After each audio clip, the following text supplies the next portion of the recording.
Halo teman-teman semua, sebelumnya perkenalkan saya Igusti Ayu Ida Mayuari dari kelas 11 MIPA 9 nomor absen 2. Pada kali ini saya akan membahas tentang pemanasan global atau global warming, di mana materi saya pada kali ini merupakan tugas dari mata pelajaran fisika. Mungkin teman-teman semua sudah pada mendengar apa yang dimaksud dengan pemanasan global atau global warming tersebut. Dan di sini saya akan kembali menelaah mengenai tentang pemanasan global atau global warming. Perubahan iklim yang sulit diprediksi saat ini menjadi tantangan besar bagi para ilmuwan dunia. Berbagai fenomena alam seperti banjir, longsor, kekeringan, angin ribut, dan lain sebagainya merupakan dampak dari pemanasan global yang disebabkan oleh meningkatnya emisi gas rumah kaca atau biasa disebut dengan efek rumah kaca. Adapun rumusan masalah dari materi pada kali ini. Rumusan masalah yang pertama, apa penyebab dari pemanasan global? Lalu, apa saja dampak dari pemanasan global? Dan hal-hal kecil apa saja yang bisa dilakukan untuk menjaga keseimbangan alam? Mari kita telaah. Yang pertama mengenai penyebab pemanasan global. Pemanasan global terjadi akibat adanya pembakaran bahan bakar fosil seperti batu bara, minyak bumi, gas alam, dan asap-asap pabrik maupun kendaraan yang menghasilkan karbon dioksida atau CO2 dan gas-gas lainnya ke atmosfer yang dikenal sebagai gas rumah kaca. Adapun dampak dari pemanasan global, yang pertama, terjadinya berbagai fenomena alam. Yang kedua, meningkatnya tinggi permukaan laut disebabkan oleh mencairnya gunung-gunung es di kutub. Yang ketiga, siklus pertanian menjadi terganggu. Yang keempat, banyak hewan dan tumbuhan yang terancam punah.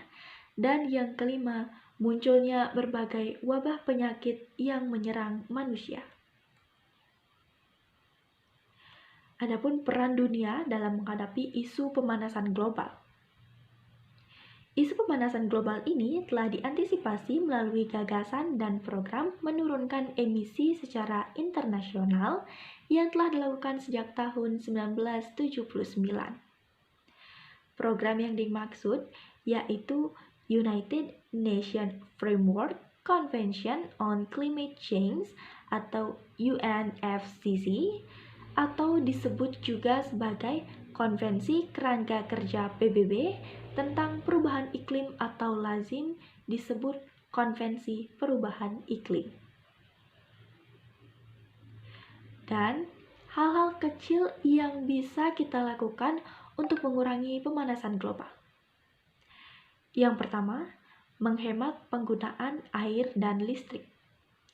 Yang kedua, mengurangi penggunaan kendaraan pribadi. Dengan mengurangi penggunaan kendaraan pribadi, bukan berarti kita tidak bisa pergi kemanapun. Kita dianjurkan untuk lebih sering menggunakan transportasi umum. Yang ketiga, mendaur ulang sampah yang bisa didaur ulang. Yang keempat, menggunakan bahan pembersih yang ramah lingkungan. Yang kelima, melakukan reboisasi atau penanaman pohon pada hutan-hutan gundul. Dan yang keenam, memanfaatkan sampah organik menjadi pupuk atau kompos. Baik, itulah tadi singkat materi yang dapat saya sampaikan. Dan ini penghujung di mana saya akan menyimpulkan isi dari presentasi saya tadi. Pemanasan global bukanlah masalah kecil yang bisa diabaikan begitu saja. Karena hal ini menyangkut keberlangsungan hidup miliaran makhluk hidup di bumi. Karena sadar atau tidak, kita adalah salah satu penyebab dari meningkatnya efek rumah kaca melalui aktivitas-aktivitas harian kita. Maka dari itu, marilah kita mulai untuk lebih memperhatikan lingkungan sekitar dari hal-hal kecil dan sebisa mungkin mengurangi kegiatan yang memberikan potensi meningkatnya pemanasan global. Baik, itu tadi materi singkat yang dapat saya sampaikan. Harapan saya semoga apa yang saya sampaikan tadi dapat bermanfaat bagi kita semua. Dan akhir kata saya ucapkan terima kasih. Sampai jumpa.